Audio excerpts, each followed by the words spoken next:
தனித்தமிழ்நாடு மாநில சுயாட்சியோட கேட்க வக்கு இல்லாத துப்பு இல்லாத இந்த தற்கூரி சீமான் போன்றவர்கள்லாம் தனித்தமிழ்நாடு ஏற்பார்களா?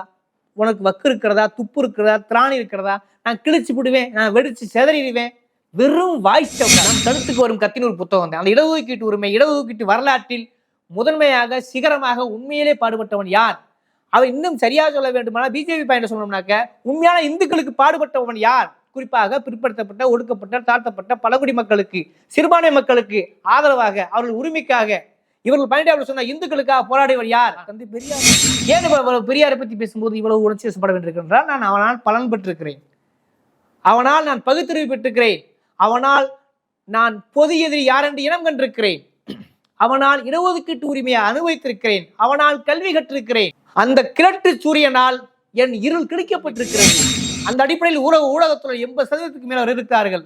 அந்த ஊடகத்துறையில் எங்களை போன்று அமர்ந்திருக்கிறோம் என்றால் அது நெஞ்சு உரத்தோடு சொல்கிறேன், நேர்மை திமிழோடு சொல்கிறேன், உரிமையோடு சொல்கிறேன். அது அந்த கருஞ்சட்டை கிழவன் தான் காரணம். அந்த நன்றி விசுவாசம் எங்களுக்கு இருக்கிறது. ஆனால் இந்த பிழைப்புவாதிகளுக்கு, அரசியல் பிம்புகளுக்கு அது கிடையாது. அதனால்தான் சீமான் போன்ற தற்குறிகள் பெரியாரை எதிர்ப்பதில் வல்லமை. மூத்தத்தை குடிக்கல பெரிய கில்லாடி யாருன்னா சாட்டை திரும்புகின்றேன். விந்தவே குடிக்கிறவங்க மூத்தத்தை குடிக்க மாட்டேன், என்ன எல்லாம் செய்வாங்க. ஏன்னா என்ன ஜாதி, இவன் தமிழ் ஜாதியா, இவன் குடி தேசிய கோமாளியா, ஏமாளியா அப்படின்னு செக் பண்ணக்கூடிய ஒரு லேப் டெஸ்ட்ல நம்பர் 1 யாருன்னா சீமான வகையறாக்கள் தான். தம்பிகள் அளவிட ஆர்கசம் அடைஞ்சு, ஏன்னா ஆன்லைன்லயே ஒர்க் பண்றவங்க, வாட்ஸ்அப்லயே வாழ்நாளை கழிக்கிறவங்க, புத்தக அறிவுனால என்னன்னு தெரியாத தற்குறி சிந்தனை மலடுகள் யாருன்னா நாம் தமிழ் தம்பிகள். அவங்களும் சேர்ந்து எல்லா பக்கம் பரப்புறாங்க. என்னடா என்னதான்டா போவோம் உங்களுக்கு தெரியாது. அவர் அந்த அளவுக்கு அடிமட்டத்தை வேலை பார்த்தாரு. ஒடுக்கப்பட்ட மக்களுக்காக, பிற்படுத்தப்பட்ட மக்களுக்காக காலமெல்லாம் நீ சொல்ற மாதிரியா கண்டதையும் சாப்பிட்டு எந்த ஒரு உணவு முறையும் அவர் ஃபாலோ பண்ணவில்லை. எல்லாத்தையுமே சாப்பிட்டு 93 வயதுக்கு மேல அவர் உயிர் வாழ்ந்தார். காரணம், பெரியார் ஒரு பன்றி என்றாலும் அது பொருந்தும் தான். ஆக சரி, ரைட், ஓகே, நீ பண்ணி கேவலப்படுத்துற உன் பாயிண்ட் ஆஃப்ல பண்ணிங்கிறது கேவலமான பொருள். அப்ப வராக அவதாங்கிறது கேவலமான பொருள் தான். பண்ணி கேவலமான திங்கும், அதாவது பீய திங்கி பச்சையா சொன்னா, அப்ப வராக அவதாரமும் பீய தின்ற கடவுள் தானா? கிருஷ்ணன் பீய தின்னுகிறவரா? மனசு புண்பட்டுருச்சு, கடவுளை அசிங்கப்படுத்தாருவீங்க. டேய், அசிங்கப்படுத்துற சங்கி எல்லாம் கூமுட்டையெல்லாம் நீங்க என்ன அசிங்கப்படுத்துறீங்க?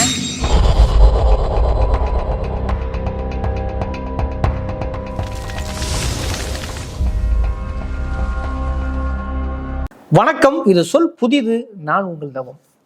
இன்னைக்கு பார்க்கக்கூடிய மிக முக்கியமான அரசியல் நிகழ்வு, ஒரு வரலாற்று நிகழ்வு என்னன்னா, அதாவது இதுவரை இந்தியா கண்டிராத தலைவர்களில் மிக முக்கியமான தலைவராக என்னளவில் ஊடகவியலாளனாக பார்க்கக்கூடியவர் யாருன்னா தந்தை பெரியார் தான். அந்த தந்தை பெரியார் பேரை சொன்னாலே பாராளுமன்றத்திலிருந்து சட்டசபை வரை அதிர்கிறது. இந்தியா முழுக்க அது ஒரு பெரிய அதிர்வலை ஏற்படுத்துகிறது. அப்படி கதிகலகக்கூடிய ஒரு கருத்து புரட்சிக்காரன், ஒரு கருத்து கழகக்காரன், தோழர் கழகக்காரர் யாருன்னா அது பெரியார் தாங்க. நீங்க நேற்று பூரா பார்த்துருப்பீங்க, இணையதளம் முழுக்க பெரியாரை ஒரு பன்னி வடிவத்தில் அசிங்கப்படுவதாக நினைத்து கொண்டு அவரை அளவுக்கு அதிகமாக இந்தியாவுடன் பரவச்செய்து கொண்டிருக்கிறார்கள் சங்கிகளும் தம்பிகளும். ஏன்டா பெரியாரை மட்டும் இந்த அளவுக்கு நீங்க பாக்குறீங்கன்னா, பெரியார் தான் நேர் எதிராக, எதிரிக்கு எதிரியாக, உண்மையான பொது எதிரியை யார் என்று இந்தியா முழுக்க இனம் காட்டியவர் யாருன்னா அது தந்தை பெரியார் தான். அதனால்தான் பார்ப்பனர்களுடைய சதியால், வலதுசாரிகளுடைய சதியால், பிஜேபியின் சதியால், ஆர்எஸ்எஸ் சதியால் அது பார்த்தீங்கன்னா பெரியாரை மட்டும் கிரகிக்க முடியவில்லை. ஏனென்றால் அவர் தொண்டக்குழியும் உள்ளாக இன்று வரை விளங்கி கொண்டிருக்கிறார். அவர்களால் சிரிக்க முடியாத ஒரு நபர் யாருன்னா தந்தை பெரியார் தான். அதற்கு நல்ல உதாரணம் என்னன்னா, காந்தியவே சுட்டு கொன்று விட்டு காந்திக்கும் மாலையிடுகிறார்கள், கோட்சேவுக்கும் மாலையிடுகிறார்கள். அது அவர்களால் முடிகிறது. நான் பிறக்கும் போது இந்துவாக பிறந்தேன், ஒருபோதும் இந்துவாக சாக மாட்டேன் என்று லட்சக்கணக்கில் தனது மக்களை பௌத்தத்துக்கு கொண்டு சென்ற அம்பேத்கரை கூட பார்த்தீங்கன்னாக்கா அவர்கள் சட்ட மேதை, எங்களுக்கு மாணவர் என்று அவர்களால் கைகொள்ள முடிகிறது. ஆனால் தந்தை பெரியாரை மட்டும்தான் அவர்களால் கைகொள்ளவும் முடியவில்லை, தொடவும் முடியவில்லை, விடவும் முடியவில்லை. அதனால் எதிர்களில் இருந்து இப்பொழுது என்ன செய்கிறார்கள் என்றால் அவரை எப்படியாவது அழிக்க பார்க்கிறார்கள். அதற்கு ஒரு சின்ன முயற்சி தான் தமிழ்நாட்டை பொறுத்தளவில். அவர் நேரடியாக அவரை எதிர்க்க முடியாமல் தமிழ் தேசிய சங்கிகளை, அதாவது வலதுசாரி தமிழ் தேசிய சங்கிகளை உருவாக்கி, குறிப்பாக சீமான் போன்ற தற்கூறிகளை, பிழைப்புவாதிகளை உருவாக்கி பெரியாரை எதிர்த்து கொண்டிருக்கிறார்கள். ஆனாலும் கூட பெரியார் திமிரி நிற்கிறார். இன்னும் கொஞ்ச நாள் பார்த்தீங்கன்னாக்கா 100 அடிக்கு மேல ஒரு சிலை உருவாகி கொண்டிருக்கிறது திருச்சியில். அப்பொழுதும் கம்பீரமாக நிற்பார் பெரியார். ஏனென்றால் பெரியார் என்பவர் ஒரு பெயர் அல்ல, அது ஒரு கருத்து கழகம், அது ஒரு தொலைநோக்கு சிந்தனையாளன். உங்க ஆன்மீக பாணியில் சொன்னோம்னாக்க அது ஒரு தீர்க்கதரிசி. அதனால்தான் அது இப்பொழுது உள்ள இந்த மின்னணு சாதகங்கள், டெஸ்ட் பேபி கூட இனிவரும் உலகங்கிற புத்தகத்தில் தெல்ல தெளிவாக தொலைநோக்கு பார்வையோடு பகுத்தறிவு பகலவன் தந்தை பெரியார் அதை வடித்து வைத்திருக்கிறார். அதை படித்த பெரியார்களுக்கு நன்றாக தெரியும், அதை உள்வாங்கிக் கொண்ட வெகுஜன மக்களுக்கும் நன்றாக தெரியும் பெரியார் யார் என்று. அப்படி இருக்கும்போது இவர்கள் ஏன் பன்னி அவதாரத்தை வச்சுட்டு அசிங்கப்படுத்துறாங்கன்னா, இதை உங்களை நீங்களே அசிங்கப்படுத்துற மாதிரி இருக்குங்கிறத என்னோட பொறை. சங்கிகளுக்கு ஒரே ஒரு வேண்டுகோள் என்னன்னா, ஏன்னா நீங்க பன்னி மாதிரி பெரியாரை வரைஞ்சு நீங்க அசிங்கப்படுத்துறீங்களா, இல்ல உங்களை நீங்களே அசிங்கப்படுத்திக்கிறீங்களா? அப்படி பன்னியா இருப்பது கேவலம் என்றால், பெரியாரை அப்படித்தான் ஈடுபடுத்த முடியும் என்றால், வராக அவதாரம் சொல்றீங்கல்ல, அதுக்கு பேர் என்னடா? அந்த வராக அவதாரம் கிருஷ்ண அவதாரத்து 18 அவதாரத்தை அது ஒண்ணு. அந்த கதையை கட்ட ஆபாச குப்பை அது. அதை விடுங்க. வராக அவதாரம் கடவுளா கும்புறீங்களே, என்ன மானங்கட்ட நாய்களா, மானங்கட்ட சங்கிகளா? அது ஏன்டா அப்படி கும்பிடுறீங்க? அப்புறம் அப்படி கும்பிடலாம். ஒரு பன்னியை ஏன்டா நீ கடவுளா கும்பிடுறீங்க? கடவுள் ஏன்டா பன்னி அவதாரம் எடுக்கணும்? அப்ப புரியுதா இல்லையா? ஆக பன்னியாக சித்திரப்பிடும் போது கடவுளாக சித்திரிப்பதுக்கு சமம். ஆக இவர்கள் கடவுளே பன்னியாக்கணுவீங்க, பெரியாரை பன்னியாக்கி இருக்காரு. ஒண்ணு, நீ கடவுளையே பன்னி அவதாரமே ஒரு பெரிய அவதாரம் சொன்னா, பெரியாரும் பெரிய அவதாரம் தான், ஒரு கலகக்காரர் தான். இல்ல நீ பெரியார பன்னி போட்டு அசிங்கப்படுத்தணும்னாக்க, நீ வராக அவதாரங்கிற பேர்ல கடவுளை அசிங்கப்படுத்துன்னு அர்த்தம். ஒண்ணு, பன்னிங்கிறத அசிங்கத்தின் குறியீடா பாக்குறியா, அல்லது அவதாரத்தின் குறியீடா பாக்குறியாங்கிறது என்னோட கேள்வி. இதுக்கு சரியான பதில் சொல்ல முடியுமா சங்கிகள்? ஆக சரி, ரைட், ஓகே, நீ பன்னி கேவலப்படுத்துறேன்னு உன் பாயிண்ட் ஆஃப் வியூல பன்னிங்கிறது கேவலமான பொருள், அப்ப வராக அவதாரங்கிறது கேவலமான பொருள் தான். பன்னி கேவலமான திங்கும், அதாவது பீய திங்கி பச்சையா சொன்னா, அப்ப வராக அவதாரமும் பீய தின்ற கடவுள் தானா? கிருஷ்ணன் பீய தின்னுகிறவரா? இப்படி கேட்டா மனம் புண்பட்டுருச்சுன்னு சொல்லுவீங்க. மனசு புண்பட்டுருச்சு, கடவுளை அசிங்கப்படுத்தாருவீங்க. டேய், அசிங்கப்படுத்துற சங்கியெல்லாம் கூமுட்டையெல்லாம் நீங்க என்னடா அசிங்கப்படுத்துறீங்க? யார அசிங்கப்படுத்துறது? பன்னின்னா என்னடா? அது கீழான எல்லாத்தையும் திங்கு, நீங்க தான் சொல்றீங்க. ரைட்டு, அப்ப வராக அவதாரத்துல பீதுன்றதானே கடவுள், பீதுன்ற கடவுளா கிருஷ்ணே? இப்படி சொன்னா அசிங்கமா இருக்குமல்ல? அது நான் சொல்லல, நீங்க சொல்றீங்க. பன்னிதான் கடவுளாக அந்த வராக அவதாரம் என்றால் பீதிம்புவர் தான் வராக அவதாரம். அது என்ன குழப்பம்? நீ பெரியார் சித்தரிக்கிறனால சொல்றேன், நீங்க பண்ணி அப்படி வச்சுக்கலாம். ஏன்னா பெரியாரை பொறுத்தளவில் ஆம், அவர் பண்டி என்று சொல்வதில் கிழட்டு பண்டி என்று கூட சொல்லிக் கொள்ளுங்கள். ஏனென்றால் அவர் கீழ்நிலை விளிம்பிலை மக்களுக்காக போராடினார், சேரிகளில் உலா வந்தார், சாக்கடைகளில் உலா வந்தார். அந்த அடித்தட்டு மக்களுக்காக பன்னியாகவும் அவர் அவதாரம் எடுத்தார். என்றால் பன்னியாக அவதாரம் எடுத்த உண்மையிலே பெரியார் தான் அது பெருமை. அவர் அந்த அளவுக்கு அடிமட்டத்தை வேலை பார்த்தார்.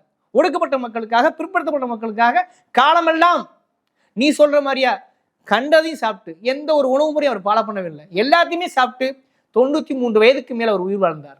காரணம், பெரியார் ஒரு பன்றி என்றாலும் அது பொருந்தும் தான். எப்படி வராக அவதாரம் கடவுள் என்றாலும் பொருந்துமோ, அதுபோல் எங்களுடைய பார்வையில் பெரியார் ஒரு பன்றி என்றாலும் அதுக்கு பொருத்தமானவர் தான் பெரியார். அது எந்த குழப்பம், அதை நான் இழிவாக பார்க்கவே இல்லை.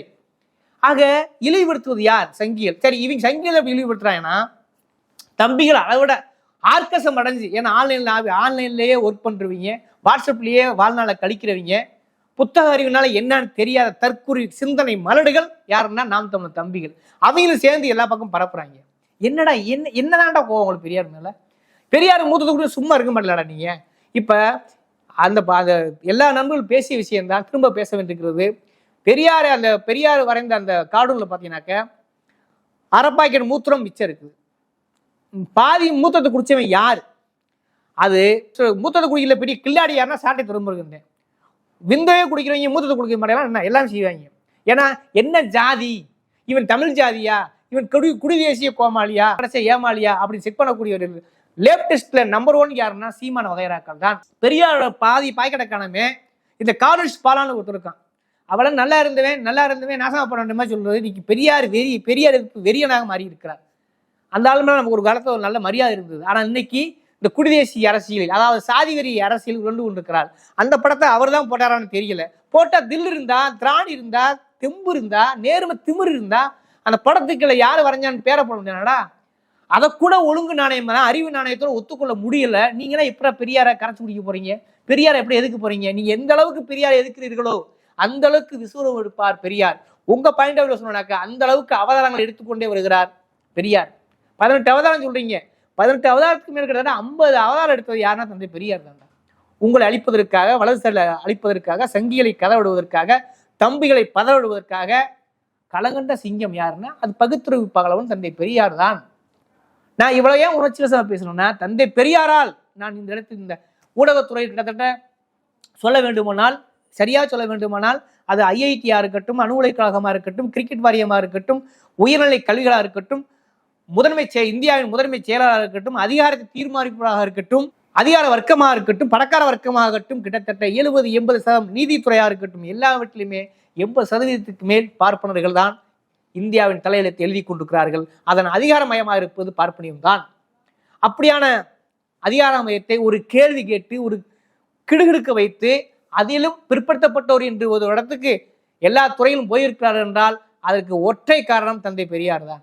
அந்த அடிப்படையில் ஊடகத்துறை 80% மேல் இருக்கிறார்கள். அந்த ஊடகத்துறையில் எங்களை போன்றவர்கள் அமர்ந்திருக்கிறோம் என்றால் அது நெஞ்சு உரத்தோடு சொல்கிறேன், நேர்மை திமிரோடு சொல்கிறேன், உரிமையோடு சொல்கிறேன், அது அந்த கருஞ்சட்டை கிழவன் தான் காரணம். அந்த நன்றி விசுவாசம் எங்களுக்கு இருக்கிறது. ஆனால் இந்த பிழைப்புவாதிகளுக்கு, அரசியல் பிம்புகளுக்கு அது கிடையாது. அதனால்தான் சீமான் போன்ற தற்குறிகள் பெரியாரை எதிர்ப்பதில் வல்லமை காட்டுகிறார்கள். சங்கிகளுக்கு துணை போகிறார்கள், சங்கிகளுக்கு அரசியல் அடியாளாக இருக்கிறார்கள் என்றால் அது மிகையாக நண்பர்களே. ஏனென்றால் சங்கிகளும் தம்பிகளும் என்ன சேர்ந்தாலும் சரி பெரியாரை ஒரு மயிரை கூட புடுங்க முடியாத உண்மை. அதற்கு மாறாக பெரியார் காலகாலத்துக்கு வளர்ந்து கொண்டு இருக்கிறார். பெரியாருக்கு திராவிட கழகத்துக்கு எதிராக எத்தனையோ தலைவர்கள் வந்து போய்விட்டார்கள். மாப்போசியெல்லாம் என்ன சொல்றது, ஆரிய அடி வழியாக இருந்தார் காலகட்டத்தில். அதாவது சமஸ்கிருதத்தில் தான் தமிழ் பிறந்தது என்றார். ஆனால் இவங்களுக்கு தமிழ் தேசியத்துக்கு குருவாகும். என்ன அயோக்கியத்தனம் பாருங்க. நான் இந்துவாக, நான் ஒரு இந்து ஒழுங்குகிறேன் என்று கல்லறை எழுத சொன்னவர் மாப்போசி. அவரெல்லாம் தமிழ் தேசியவாதிகளாம். ஆனால் 1956 ஆரம்பித்து சாகும் 1973 வரை தமிழ்நாடை உறக்க ஒழித்தவர் தந்தை பெரியார். தமிழ் தேசியத்தின் உண்மையான நோக்கத்தோடு செயல்பட்டவர். இறையாண்மை அரசு நிறுவ வேண்டும் என்று விரும்புவர் தந்தை பெரியார் அவர்கள். தமிழ்நாடு மாநில சுயாட்சியோட கேட்க வக்கு இல்லாத, துப்பு இல்லாத இந்த தற்குறி சீமான் போன்றவர்கள்லாம் தனித்தமிழ்நாடு ஏற்பார்களா? உனக்கு வக்கு இருக்கிறதா, துப்பு இருக்கிறதா, திராணி இருக்கிறதா? நான் கிழிச்சு விடுவேன், நான் வெடிச்சு செதறிடுவேன். வெறும் வாய்ச்ச விடாது, வெட்டி சொல் வீரனாகத்தானே இந்த தற்குறி சீமானம் இருந்து கொண்டிருக்கிறான். அப்ப கொள்கையிலும் உண்மை இல்லை, பிழைப்புவாதத்தில் மட்டும் 100% சரியா இருக்கிறார். அதான் சீமான் தம்பிகளும் செய்கிறார்கள், சங்கிகளும் செய்கிறார்கள். சங்கிகளும் தம்பிகளும் ஒண்ணு, இதை அறியாத வாயில மண்ணுங்கிறத இனி வருங்கால அரசை தீர்மானிக்கக்கூடிய விஷயமாக இருக்க முடியும். ஆக பெரியாரை கேலி சித்திரமாக செய்வது, அது நீங்கள் சரியா சொல்ல வேண்டும்னா பெரியாரை மேற்கொண்டு பூதாகாரம் வளர்த்து கொண்டிருக்கிறீர்கள். உண்மையான போராளி, உண்மையான பொது எதிரி. ஏன் பெரியாரை பற்றி பேசும்போது இவ்வளவு உணர்ச்சி வசப்பட வேண்டியிருக்கின்றால், நான் அவனால் பலன் பெற்றிருக்கிறேன், அவனால் நான் பகுத்தறிவு பெற்றிருக்கிறேன், அவனால் நான் பொது எதிரி யார் என்று இனம் கண்டிருக்கிறேன், அவனால் இடஒதுக்கீட்டு உரிமையை அனுபவித்திருக்கிறேன், அவனால் கல்வி கற்றிருக்கிறேன். அந்த கிழட்டு சூரியனால் என் இருள் கிழிக்கப்பட்டிருக்கிறது. எனக்கான இலக்கை இனங்காட்டியவன் தந்தை பெரியார். அதனால் நான் உரிமையோடு சொல்லிக்கொள்ள கடமைப்பட்டிருக்கிறேன். சாதியை தாண்டி, மதத்தை தாண்டி, இனத்தை தாண்டி, மொழியை தாண்டி எவன் ஒடுக்கப்படுகிறானோ அவன் அருகில் நிற்க வேண்டும், அவன் பக்கம்தான் நிற்க வேண்டும் என்று உறுதியாக, அதாவது ஒரு திமிரான அரசியலை முன்னிறுத்தவன் தந்தை பெரியார். அதனால் அவர் வழியில் நிற்கிறோம். எங்களுக்கு என்ன இருக்கு? ஆக நீங்க பெரியார என்ன வேணாலும் சித்தரிங்க, பன்றியா சித்தரிச்சாலும் சரி, நாயா சித்தரிச்சாலும் சரி, ஆனா எல்லா உருவத்துக்கும் பொருத்தமானவன் தந்தை பெரியார். அங்க கூட நீங்க பன்றியா சித்தரித்தீர்களா? அந்த பன்றிகளுக்கான உரிமையை, அந்த பன்றிகளில் ஒடுக்கப்பட்டவருக்கான உரிமையை, அந்த பன்றியில கூட உயர்ந்த ஜாதி கீழ் ஜாதி என்றால் அது கீழ் ஜாதிக்கான உரிமை நிலைநாட்டக்கூடியவர் தந்தை பெரியார். ஆனால் இந்த வராக அவதாரத்தில் நீங்க சொல்லக்கூடிய ஆபாச குப்பையில வெளியே சொல்லணுமா? இது எப்படி வெளியே சொன்னா என்ன, என் மனசு புண்பட்டுச்சுன்றாங்க இந்த இந்துத்துவவாதிகள். சாதாரண இந்துக்கள் என்பது வேறு, இந்துத்துவவாதிகள் என்பது வேறு. இனங்கண்டு தமிழக அரசியல் புரிந்து கொள்ள வேண்டும். பெரியாரை இழிவுபடுத்த அழைத்துக் கொண்டு பெரியாரை இன்னும் பூதாகரமாக ஆக்கி வருங்கால சந்ததியிற்கு பரப்பி கொண்டிருக்கும் சங்கிகளுக்கும் தம்பிகளுக்கும் எங்களுக்கு நெஞ்சான நன்றிகளை தான் சொல்லிக்கொள்ள கடமைப்பட்டிருக்கிறேன். எப்பொழுது சங்கில் எதிர்த்தார்களோ, எப்பொழுது தம்பிகள் தனது எதிரியாக தெலுங்க வடுக வந்தேரின்னு சொல்லி பெரியாரை முன்னிறுத்தினார்களோ, அப்பொழுதே பெரியாருடைய தேவையும் பெரியாருடைய வீரியத்தை நாம் புரிந்து கொள்ள வேண்டியிருக்கிறது. வெகுஜன மக்களாக இருக்கக்கூடிய தயவுசு புரிந்து கொள்ளுங்கள். எதுவுமே வாட்ஸ்அப்லையோ, ஃபேஸ்புக்லையோ, ட்விட்டர்லையோ, இந்த இணையதளத்திலேயோ, ஆன்லைன்லேயே பார்த்து கிட்டு சீரிட வேண்டாம். வெகுஜன மக்களாக புரிந்து கொள்ள வேண்டும். தம்பிகள் ஜோம்பிகள் கிடைக்கத்தான் செய்வார்கள். அதில் மூளை முற்று பெற்று விட்டது. மூளை சிந்தனை ஓட்டம் ரத்தம் ஓடவில்லை. அதை மழுங்கடித்து விட்டான் இந்த சீமான் போன்ற தற்கூறிகள், பிழைப்புவாதிகள், சாதி வெறியர்கள். அதனால் அவர்களை தாண்டி தயவு செய்து சின்ன சின்ன புத்தகங்கள் படிங்க. இடஒதுக்கீட்டு உரிமை மட்டும் படிங்க. இடஒதுக்கீட்டு உரிமையை மட்டும் ஒரு சாதாரண நபர் அது ஒரு 5 ரூபாய்க்கு நீ போட்டிருக்காங்க. இப்பொழுது கூட ஒரு சமீப புத்தகம் வந்திருக்கிறது. என் கழுத்துக்கு வரும் கத்தின் ஒரு புத்தகம் வந்து அந்த இடஒதுக்கீட்டு உரிமை, இடஒதுக்கீட்டு வரலாற்றில் முதன்மையாக சிகரமாக உண்மையிலே பாடுபட்டவன் யார்? அவர் இன்னும் சரியா சொல்ல வேண்டுமானால் பிஜேபி பாயிண்ட் சொல்லணும்னாக்க உண்மையான இந்துக்களுக்கு பாடுபட்டவன் யார்? குறிப்பாக பிற்படுத்தப்பட்ட, ஒடுக்கப்பட்ட, தாழ்த்தப்பட்ட பழங்குடி மக்களுக்கு, சிறுபான்மை மக்களுக்கு ஆதரவாக அவர்கள் உரிமைக்காக இவர்கள் பாயிண்ட் சொன்ன இந்துக்களுக்காக போராடியவர் யார்? தந்தை பெரியார் தான். ஒரு உண்மையான அவர்கள் தன்னை நாங்களாம் இந்துக்கள் இல்லை என்பது வேறு, அது வரலாறு. அப்படி இருந்தும் கூட ஒரு வெகுஜன மத்தியில் அது பெருசாக காட்டிக்கொள்ள விரும்பாவிட்டாலும் இந்து உணரக்கூடியவர் அவர்களுடைய கல்வி உரிமைக்காக, அவருடைய அதிகார உரிமைக்காக, அவருடைய அரசு பிரதிநிதித்துவத்துக்காக, அவருடைய வேலை வாய்ப்புக்காக அந்த இடஒதுக்கீடு உரிமையாக உண்மையை போராடியவன் யார்? நேருவை அரசியல் சட்டத்திலிருந்து திருத்தம் செய்து வைத்தவர் யார்? ஓபிசி இடஒதுக்கீட்டுக்கான முன்னிறுத்தியவன் யார்? தந்தை பெரியார். ஒடுக்கப்பட்ட சமூகங்களுக்காக அன்றிலிருந்து இன்று வரை அம்பேத்கரால் போலப்பட்டவன் யார்? தந்தை பெரியார். ஆக நமது ஆசான் யார் என்று தெரிகிறது, நமது ரத்தம் யார் என்று தெரிகிறது, நமக்கான வழிகாட்டி யார் என்று தெரிகிறது, நமக்கான குலவலுக்கு யார் என்று தெரிகிறது உங்கள் பாயிண்ட் சொல்ல வேண்டுமானால். ஆனால் சங்கிகளுக்கும் தம்பிகளுக்கும் அது தெரிய போவதில்லை. ஏனென்றால் அவர்கள் அரசியல் அடியாட்கள். பெரும்பாலான சூத்திரர்கள் தான் இன்று பிஜேபிக்கு சுமூகி கொண்டிருக்கிறார்கள். நாம் தமிழ் சூத்திர முண்டங்களும் அதற்கு விளக்கு பிடித்துக் கொண்டிருக்கின்றன. ஆக நமது எதிரி யார் என்பதை, நமது பொது எதிரி யார் என்பவனை தெல்ல தெளிவாக வரலாற்றில் நமக்கு இனங்காட்டியவன் தந்தை பெரியார்.